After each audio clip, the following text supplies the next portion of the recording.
Bright वे में आप सभी का स्वागत है। और आज न्यू ब्राइट वे में मैं आपके समक्ष एक महत्वपूर्ण लेक्चर के साथ साथ एक महत्वपूर्ण सब्जेक्ट का पार्ट है ऑर्गेनिक केमिस्ट्री, यानी कार्बनिक रसायन। कार्बनिक रसायन की बिल्कुल एकदम बेसिक फैक्ट कहाँ से स्टार्ट होती है, क्या है और ऑर्गेनिक केमिस्ट्री और इसकी उत्पत्ति कहाँ से होती है, किन चीजों को कहा जाता है, डेफिनेशन क्या है, यानी इसका बेसिक पार्ट से स्टार्ट करते हैं। तो चलिए, सबसे पहले हमारा टॉपिक है कार्बनिक रसायन ऑर्गेनिक केमिस्ट्री, पार्ट फर्स्ट है, यानी कि ये बिल्कुल इनिशियल है, यहीं से इसकी स्टार्टिंग है। इसमें जानने के लिए क्या होता है कार्बनिक रसायन, तो उसको समझने के लिए सबसे पहले आपको कार्बन तो जान ही रहे हो, मेंडलीव पीरियोडिक टेबल का एक तत्व है C, जिसे कार्बन कहा जाता है और इसकी वैलेंसी भी आपको मालूम है 612। तो ये होता है, इसमें जब इसको आप तोड़ोगे तो 2 4 लास्ट में 4 जा रहा, ये इसकी वैलेंसी बन जाती है और इसी को ही कार्बन के नाम से आप जानते हैं। गांव में इसी कार्बन को कोयला या कोल के नाम से भी जाना जाता है। अब इसमें हमारा पहला पार्ट ही यही है, एक क्वेश्चन टाइप की हेडिंग है कि ऑर्गेनिक रसायन क्या है, व्हाट इज ऑर्गेनिक केमिस्ट्री। तो ऑर्गेनिक केमिस्ट्री क्या चीज होती है, देखिए, तो एक ऐसी केमिस्ट्री एक जिसमें ऑर्गन यानी कि कार्बन तथा कार्बन से बनने वाले समस्त यौगिक, जिसको इंग्लिश में कंपाउंड्स कहते हैं, उनका अध्ययन किया जाता है। तो the study of carbon and there compounds called organic chemistry. तो उसी को ऑर्गेनिक केमिस्ट्री कहा जाता है। लेकिन स्टार्टिंग में इसको किस नाम से जाना गया, और जो फादर ऑफ केमिस्ट्री हैं लेवोसिए, उन्होंने इसको किस तरीके से डिफाइन किया। तो जो ये एनसीईआरटी डेटा हमारा है क्या कहता है, पहले उसको जानते हैं। तो कार्बनिक रसायन क्या है, तो अंग्रेजी के ऑर्गेनिक शब्द से जीवन, देखिए जीवन का मतलब ऑर्गेनिज्म, हम लोग कहते हैं ऑर्गेनिज्म, जीवधारी, तो वही चीज है, इससे जीवन का बोध होता है, ज्ञान होता है। तो ऑर्गेनिक का मतलब ही जीवन है, अर्थात जीवित चीजें। तो प्रारंभ में स्टार्टिंग में उन यौगिकों को ही ऑर्गेनिक कंपाउंड कहा गया। तो स्टार्टिंग में ऑर्गेनिक कंपाउंड हमारे कौन से थे, जो जैविक स्रोतों, जैविक स्रोत का मतलब जो लिविंग सोर्स है, आपके जो लिविंग सोर्सेस होते हैं, लिविंग सोर्सेस। अब लिविंग सोर्स क्या है, एनिमल है और प्लांट्स है। तो जो जंतु या पेड़ पौधों से प्राप्त होते थे, उन्हीं को ही ऑर्गेनिक या ऑर्गेनिक कंपाउंड कहा गया। अब एनिमल या प्लांट से प्राप्त होने वाले स्टार्च, सिलिका, तेल, वसा, गोंद इत्यादि, तो ये सब तमाम चीजें जो है ये प्लांट्स या एनिमल से प्राप्त की जाती है, इसीलिए इन्हें ऑर्गेनिक कंपाउंड का नाम स्टार्टिंग में दिया गया। उसके बाद में एक फ्रांस के महान वैज्ञानिक लेवोसिए, जिन्होंने प्रथम व्यक्ति, ये पहले व्यक्ति थे जिन्होंने ये सिद्ध किया, इन्होंने प्रूफ करके दिया कि ऑर्गेनिक जो कंपाउंड होते हैं उनमें कार्बन सदैव उपस्थित होता है। तो लेवोसिए ने सबसे पहले बताया कि जो ऑर्गेनिक के कंपाउंड है उनमें कार्बन अवश्य उपस्थित रहेगा, बाकी चाहे हो या ना हो। अतः सभी ऑर्गेनिक कंपाउंड कार्बन के यौगिक होते हैं। इसी कारण ऑर्गेनिक कंपाउंड को हिंदी अनुवाद जब किया गया, इसको जो हिंदी में ट्रांसलेट किया गया, तो ये कार्बनिक यौगिक के नाम से इनको जाना गया। तो यही आपके कार्बनिक यौगिक ऑर्गेनिक कंपाउंड कहलाए। तो ये बात बताने वाले लेवोसिए हैं, जिन्हें मैंने स्टार्ट में कहा कि फादर ऑफ केमिस्ट्री भी इन्हीं को कहा जाता है। तो इन्होंने ही बताया था सबसे पहले कि कार्बन सदैव उपस्थित रहता है यदि वो ऑर्गेनिक कंपाउंड है, तो इसीलिए इनको कार्बनिक यौगिक या ऑर्गेनिक कंपाउंड नाम दे दिया गया। चलिए, इसके बाद लेवोसिए ने जो कार्बनिक यौगिक है या कार्बनिक रसायन है, इसको एक अपनी डिफिनेशन दी कि रसायन विज्ञान की वह शाखा जिसमें कार्बनिक यौगिकों का अध्ययन किया जाता है, कार्बनिक रसायन कहलाती है। तो ये लेवोसियर की दी गई डेफिनेशन है।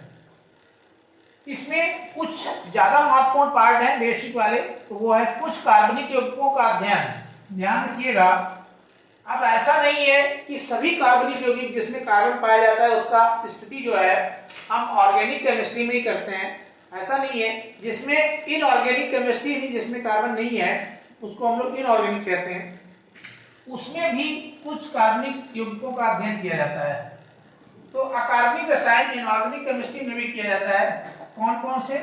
एक तो कार्बन के ऑक्साइड, कार्बोनेट, जिसको आप CO3 कहते हैं। CO3 में देखिए ऑक्साइड है लेकिन कार्बन भी तो है, CO3। तो carbonate, bicarbonate HCO3, bicarbonate, cyanide CN, क्योंकि इनके जो गुणधर्म है वो अकार्बनिक रसायन से अधिक समानता प्रदर्शित करते हैं।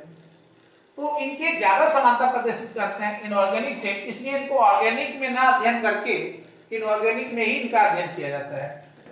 अब कार्बनिक यौगिकों का जो मूल स्रोत है, main source of organic compound, वो आपके एक तो कार्बन और दूसरा इसमें कार्बन के साथ में जो दूसरा रहता है वो हाइड्रोजन। तो ज्यादातर जितने कंपाउंड पाए जाते हैं ऑर्गेनिक कंपाउंड के, अधिकतर वो हाइड्रोजन और कार्बन से मिलकर बने हैं, इसीलिए उन्हें हाइड्रोकार्बन के नाम से जाना जाता है। और हाइड्रोकार्बन के अलावा जो और तत्व उसमें इंक्लूड होते हैं कार्बनिक कंपाउंड्स में, उन्हें उनका डेरिवेटिव या उन्हीं से व्युत्पन्न माना जाता है, तो वो उनके डेरिवेटिव्स होते हैं। तो कार्बन तथा हाइड्रोजन से बने यौगिक जिन्हें हाइड्रोकार्बन, यानी हाइड्रोकार्बन का नाम दिया गया।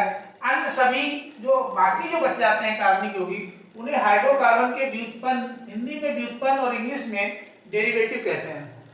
जैसे क्लोरीन, फ्लोरीन, ब्रोमीन, आयोडीन, जिनकी वैलेंसी 1 है, ये भी उसके साथ ऐड होते हैं। तो ये सब उसके कार्बन कंपाउंड्स के डेरिवेटिव्स हैं।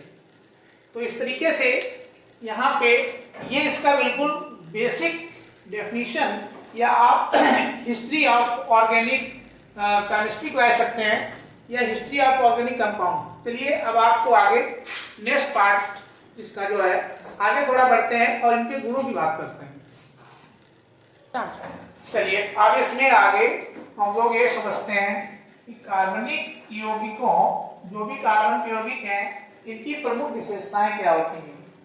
तो ये ध्यान रखना है कि कार्बन यौगिकों की जो सबसे बड़ी विशेषता है वो है कार्बन से कार्बन के बीच में बनने वाला बंध या श्रृंखला, जिसको हम लोग कार्बन चैन भी कहते हैं या फिर उसे कैटिनेशन कहा जाता है। एक कार्बन दूसरे कार्बन से शेयरिंग करते हैं। कार्बन की सबसे बड़ी विशेषता यही है कि ये इलेक्ट्रॉन ऐसा नहीं किसी को दे दे या किसी से ले ले, ये शेयरिंग करते हैं, सहसंयोजी यौगिक बनाते हैं। तो ये शेयरिंग करने की पावर इनके पास बहुत ज्यादा होती है। दूसरी चीज, इनका जो बॉन्ड बनता है शेयरिंग से, इतनी बड़ी बड़ी श्रृंखला इसलिए बना पाते हैं क्योंकि इनके पास जो बॉन्डिंग एनर्जी है वो बहुत ज्यादा होती है, 85 किलो कैलोरी पर मॉलिक्यूल होती है। इसलिए ये बहुत बड़ी बड़ी श्रृंखलाएं बनाते हैं। और पूरे पृथ्वी पे पाए जाने वाले जितने भी कंपाउंड्स हैं उसमें यदि देखा जाए तो सबसे ज्यादा ऑर्गेनिक कंपाउंड है अकेले कार्बन के हैं, बाकी सारे मिलके उसके बराबरी नहीं पहुंचते हैं। इसलिए सबसे अधिक कंपाउंड बनाने का जो टेंडेंसी है वो कार्बन के पास, जिसका मुख्य कारण उसका कैटिनेशन है, श्रृंखलन है। तो श्रृंखला बनाना यदि चैन फॉर्मेशन कहें या कैटिनेशन कहें। दूसरा गुण उसका जो है वो कार्बन परमाणु की चतुष्कोणीय प्रकृति है, tetrahedral nature of carbon atom. अभी हम इस वाले को तो बाद में समझा रहे हैं, पहले आप इधर के पोर्शन को समझ लीजिए कि श्रृंखलन क्या होता है। कि एक कार्बन से दूसरे कार्बन के बीच में बनने वाली जो बंध है या जो श्रृंखला है, जो जुड़ते चले जाते हैं, उसी को ही श्रृंखलन कहा जाता है। तो यहाँ पे आप इसको नोट भी कर सकते हैं। कार्बन परमाणु, कार्बन परमाणु के मध्य बनने वाली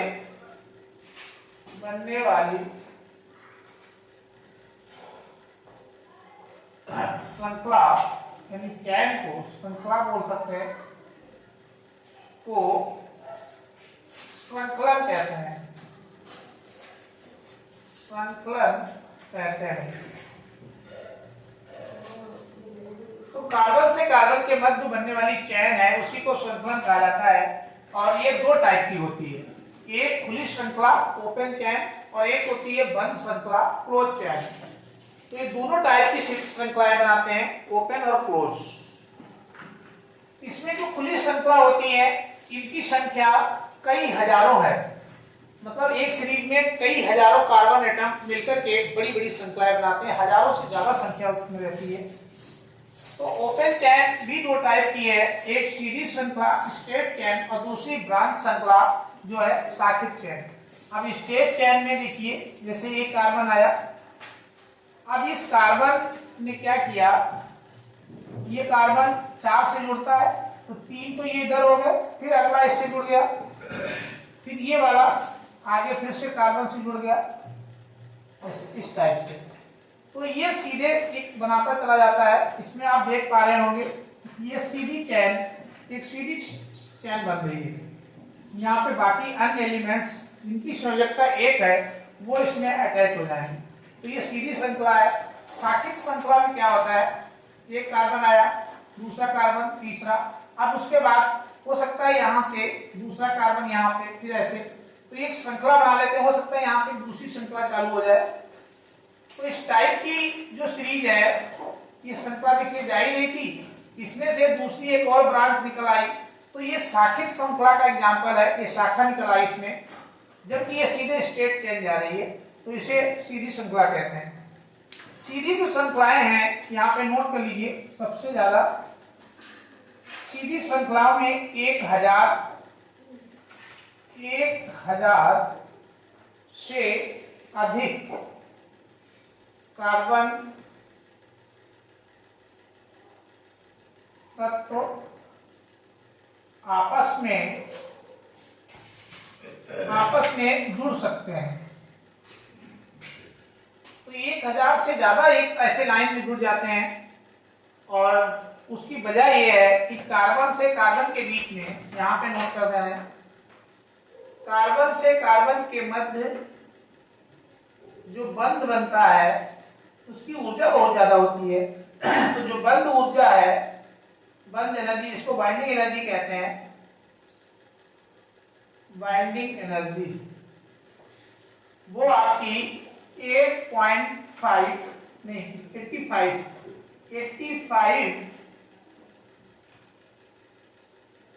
किलो कैलोरी पर मोल होती है। तो ये अन्य की तुलना में ये बहुत ज्यादा है। तो कार्बन कार्बन के बीच में जो बनने वाली बॉन्डिंग एनर्जी है ये बहुत अधिक है, इसलिए ये हमेशा शेयरिंग से बनते हैं, ये कभी लेन देन से नहीं बनते। इसीलिए इसको सहसंयोजी यौगिक कहते हैं। कार्बन के यौगिकों को सहसंयोजी यौगिक कहा जाता है। यहाँ पे हम नोट कर दे रहे हैं, कार्बन के यौगिकों को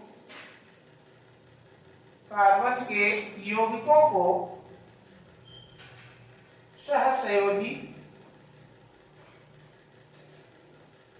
यौगिक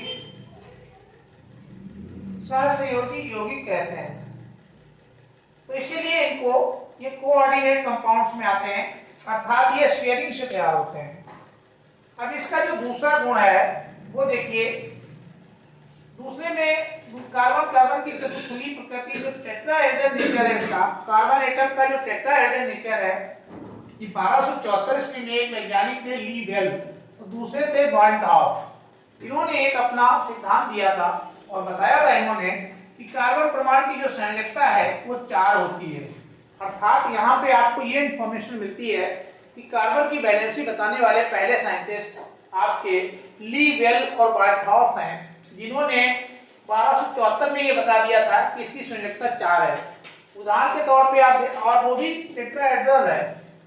जैसे एक देख सकते हैं CH4 मीथेन का बनना, उसके बाद CH2 Cl2 का बनना, तो ये सब इसके प्रमुख एग्जाम्पल है। इससे पता चल रहा है कि कार्बन अपने साथ 4 को अटैच कर रहा है।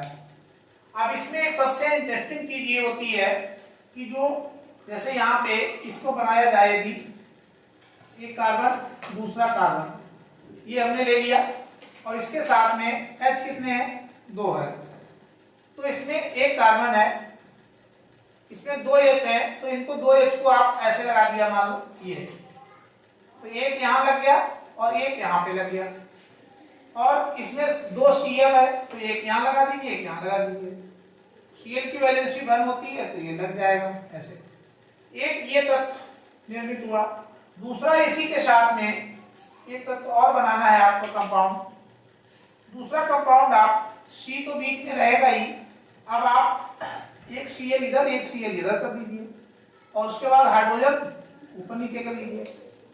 अब यहाँ पे आप जब देख रहे होंगे कि ये Cl और ये Cl और यहाँ पे आपका हाइड्रोजन और ये हाइड्रोजन, तो दोनों ही ये इसी कंपाउंड को दर्शा रहा है, लेकिन एक जैसे लग रहे होंगे, लेकिन इनके बीच में, इन Cl के बीच में यहाँ पे देखेंगे तो 90 डिग्री का कोण है, और ये Cl और इस Cl के बीच में देखेंगे तो स्ट्रेट है, अर्थात 180 डिग्री का कोण है। अब ये निश्चित रूप से दो अलग अलग कंपाउंड को प्रदर्शित करते हैं, जबकि इनको मॉलिक्यूल तमाम एटम के हिसाब से देखेंगे तो आपको एक जैसे लगते हैं, लेकिन इनके कैरेक्टर डिफरेंट हो जाते हैं क्योंकि इनकी जो अटैचिंग है वो कोण चेंज हो जाता है। इसी तरीके से टेट्राहेड्रल संरचना में ये बताया गया कि कार्बन को किसी एक ही सतह पे देखा गया तो इसको चारों में बराबर बराबर कोण पाया गया, यदि ये चार अपने साथ अटैच करेगा वो 108 डिग्री और 28 मिनट, 108 डिग्री 28 मिनट का कोण प्रत्येक के बीच होता है, यहाँ पे भी, यहाँ पे भी, यहाँ पे भी। तो जो चारों वैलेंसीज की आती हैं इनके बीच में जो कोण रहता है, जैसे कार्बन की जो 4 वैलेंसी आप ऐसे देखते हैं तो इनके चारों के बीच में जो एंगल बनता है वो 108 डिग्री और 28 मिनट, यहाँ पे भी 108 डिग्री 28 मिनट का बनता है, और ऐसे यहाँ पे, तो इनके बीच में बराबर बराबर कोण डिवाइड होता है। जैसे यहाँ पे मीथेन की संरचना टेट्राहेड्रल बनाई गई है, तो इस तरीके से कार्बन में सबसे बड़ी क्वालिटी ये पाई जाती है कि ये इसका एक तो जो बॉन्ड कैटिनेशन है, पावर है, ये बहुत ज्यादा है। उसका कारण ये है कि बॉन्डिंग एनर्जी बहुत ज्यादा है, इसलिए बड़ी बड़ी श्रृंखलाएं बनाने में सक्षम है। क्योंकि क्वेश्चन पूछा जाता है कि इतनी बड़ी श्रृंखलाएं बाकी और क्यों नहीं बना पाते हैं, तो उनके एक बंध से दूसरे बंध के बीच में जो एनर्जी होती है वो काफी कम होती है, जबकि इसकी आपकी जो है 85 किलो कैलोरी पर मोल रहती है, जो औरों से बहुत ज्यादा है। दूसरी चीज ये चतुष्फलकीय संरचना को शो करता है, टेट्राहेड्रल को शो करता है, और इस वजह से ये अपने को औरों से अलग कर लेता है। हम लोग कोई भी भोजन करते हैं, खाते हैं, उसमें ये मान चलिए सभी लगभग चीजें, चाहे वसा हो, फैट हो, कार्बोहाइड्रेट हो, प्रोटीन हो, सब में कार्बन अवश्य रहता है। तो हमारे भोजन के प्रत्येक चीज में भी कार्बन इंक्लूड रहता है। चलिए इसी के साथ में आज इसको यहीं पे स्टॉप करते हैं, फिर आपको नेक्स्ट में इसके आगे बताएंगे इनका डिवीजन एल्केन, एल्कीन और एल्काइन का।